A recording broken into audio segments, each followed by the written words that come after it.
हमसफर का पहला रैक तो आनंद विहार और गोरखपुर के बीच चलाया गया था, लेकिन तब से अब तक कई हमसफर ट्रेनें उतारी जा चुकी हैं। ये 10वां रैक है और अनुभवों के आधार पर भारी तब्दीलियां इस रैक में की गई हैं। आइए इससे हम आपको परिचय कराते हैं। सबसे पहले बात हम करते हैं इस पूरे ही रैक में चूँकि लोगों के चढ़ने के लिए विशेष ख्याल रखा गया है, होल्डिंग कैपेसिटी बढ़ाई गई है और जो सीढ़ियां हैं उसको बेहद यात्रियों के लिए अनुकूल बनाया गया है। जाहिर तौर पर चूँकि ये समूची ट्रेन जो है वो 3rd AC ट्रेन है, जाहिर है कि लोगों के लिए ऊपर चढ़ना और उतरना एक मशक्क़त भरा काम रहता है, लिहाजा उसमें थोड़ी सहूलियत आए इसके लिए जो सीढ़ियाँ हैं उसमें बदलाव आप यहाँ पर देख सकते हैं।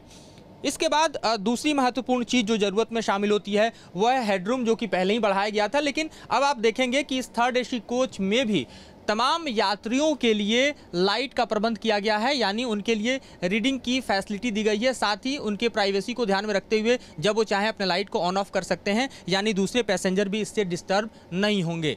AC को भी आप देखेंगे और मॉडिफाई किया गया है, जिससे जो हवा है वो पूरे हिस्से में सर्कुलेट करेगी और यात्रियों को वातानुकूलित होने का जो बेहतर मौका है वो मिल पाएगा।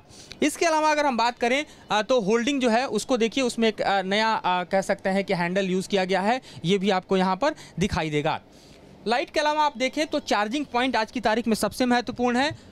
तमाम हमसफ़र की पिछले ट्रेनों में भी इस तरह के चार्जिंग के पॉइंट्स तो दिए गए थे, एक के बदले 2 दिए गए थे, लेकिन अब USB चार्जर का ऑप्शन भी दिया गया है और साथ ही वो कितने एम्पियर का हो ये भी लिखा गया है। तो जाहिर है सफ़र के दौरान आपके मोबाइल को समूचा चार्ज मिल सके, इसका भी ख्याल रखा गया है।